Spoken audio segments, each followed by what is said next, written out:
Ugonjwa wa figo, hasa chronic kidney disease, ni miongoni mwa magonjwa hatari yanayoathiri mamilioni ya watu duniani. Kinachofanya uwe wa kipekee na hatari za duniani ni kwamba huendelea taratibu bila kutoa dalili mwanzoni. Ndiyo maana huitwa tishio la kimya mwanzoni. Kama ulikuwa bado kujiunga nasi, bonyeza alama subscribe kisha kengele pembeni yake, utakuwa umejiunga nasi. Tuanze kuangalia nini maana ya tishio la kimya. Hii ni hali ambapo ugonjwa huendelea bila maumivu makali, lakini pia hauoneshi dalili za haraka, lakini pia hugundulika ukiwa umefika katika hatua mbaya kwa figo.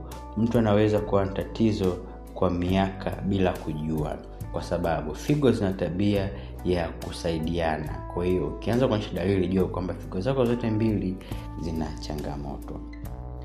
Sababu zinazofanya ugonjwa huu uwe hatari au uwe tishio la kimya. Kwanza, figo zina uwezo mkubwa wa kujirekebisha. Figo zina uwezo wa kuendelea kufanya kazi hata kama zimeharibiwa kwa kiasi kikubwa hadi zaidi ya 50%. Hii husababisha mtu kutohisi dalili mapema.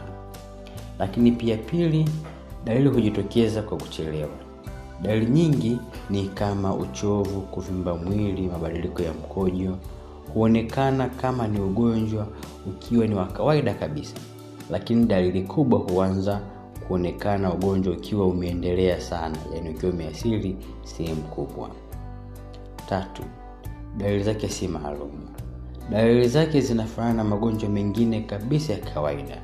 Mfano, uchovu unaweza kuzaniwa ni dalili ya tatizo jingine, lakini pia kichefuchefu kinaweza kuchukuliwa kama ni hali ya kawaida au dalili ya ugonjwa mwingine kabisa.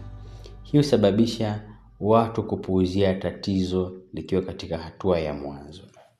Namba 4, magonjwa yanayosababisha hayana dalili za haraka. Magonjwa kama kisukari, shinikizo la juu la damu yamekuwa yakihusika moja kwa moja katika kuharibu figo. Yanaweza kuwepo pia bila dalili, lakini yanaendelea kuharibu figo kimya. Namba 5, watu wengi hawafanyi vipimo vya mara kwa mara. Tofauti na magonjwa mengine, figo huhitaji vipimo maalum: kipimo cha damu, creatinine, kipimo cha mkojo. Watu wengi hawafanyi vipimo hadi wanapoumwa sana. Matokeo ya kugundua ugonjwa umechelewa. Kutogundua mapema husababisha kushindwa kabisa kwa figo, yani kidney failure, dialysis ya maisha. Gharama za matibabu na hatari ya kifo huongezeka. Sasa jinsi gani ya kujilinda na tishio hili?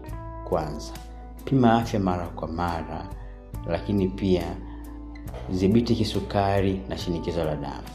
Kunywa maji ya kutosha, epuka matumizi ya pombe au epuka pia matumizi ya dawa kiolela. Kula lishe bora na fanya mazoezi. Ugonjwa wa figo huitwa tishio la kimya kwa sababu huanza polepole bila dalili na hugundulika ukiwa umechelewa. Hata hivyo, kufanya uchunguzi mapema na kubadilisha mtindo wa maisha unaweza kujilinda dhidi ya ugonjwa wa chronic kidney disease. Afya ya figo zako iko mikononi mwako. Chukua hatua leo kabla haujachelewa. Tafadhali subscribe, like na kushare video hii kwa marafiki. Ulikuwa na Daktari Lenny Komba, nakutakia siku njema na Mungu akubariki.